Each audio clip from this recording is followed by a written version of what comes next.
রকমের একই গঠনের একই কালারের এরকম কিন্তু আমার দুটো মেয়ে চমচ মেয়ে। আর এই ঘোড়া দুটি দেখে মনে হচ্ছে এক মায়ের এক সময় একই টাইমে তারা জন্মগ্রহণ করেছে, প্রতিযোগিতা করছেন, যেন মিলেমিশে যাচ্ছেন। দুই ভাই অথবা দুই বোন তারা কিন্তু প্রতিযোগিতায় যাচ্ছে। আবার তো চমচের কথা বলে বউ আবার রাগ করে যে একসাথে দুটো হয়েছে। এই কথা মাইকটা করে মেলার মধ্যে পশ্চিম মানছে, তাহলে সমস্যা কি হবো? যখন ম্যাচের বল দিয়ে দেবো তখন সুবিধা হবো না।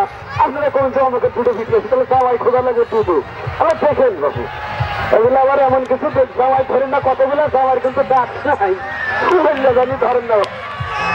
আপনার মতো হলে ওই মাংস কেনা লাগবে না, খালি ওই হালুয়ার ওর মধ্যে মিষ্টিতে হালুয়া করে ঠিকের যা ডুমো খাবেন। প্রতিযোগিতা, চূড়ান্ত প্রতিযোগিতা। ছাড়া কিন্তু সে আগে যাচ্ছে, ছুটে যাচ্ছে। এই প্রতিযোগিতায় কিন্তু মামুনের আপনাদের উদ্দেশ্যে একটা কবিতা আমি বলি। সেদিন কবিতার যে কবিরা যে কল্পনা দিয়ে একটা কবিতা লিখেছে, সেই কবিতা কিন্তু আমি বলতে পারি।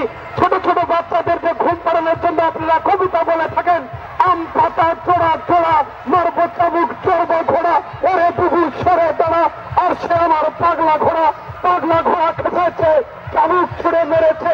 আসলে কবির যে কল্পনা সেটা কিন্তু আজকে এই টাকাপুরিয়া বেদগাড়ি খাসুরিয়ার যুব সমাজ কর্তৃক আয়োজিত 3 দিনব্যাপী ঘোড়দৌড় প্রতিযোগিতার সেই প্রতিযোগিতা দেখে আমি সেই কবির কবিতার যে লাইনগুলো আমি বলেছি সেটা কিন্তু বাস্তবে রূপ নিচ্ছে। আসলে চাবুক ছুড়ে মারছে, সেই ঘোড়া কিন্তু ছুটে যাচ্ছে। সেই কবিতার কবির যে কল্পনা সেটা কিন্তু আছে, ছোঁয়ার ছাড়া কিন্তু সে দেখেন আস্তে করে থেমেছে।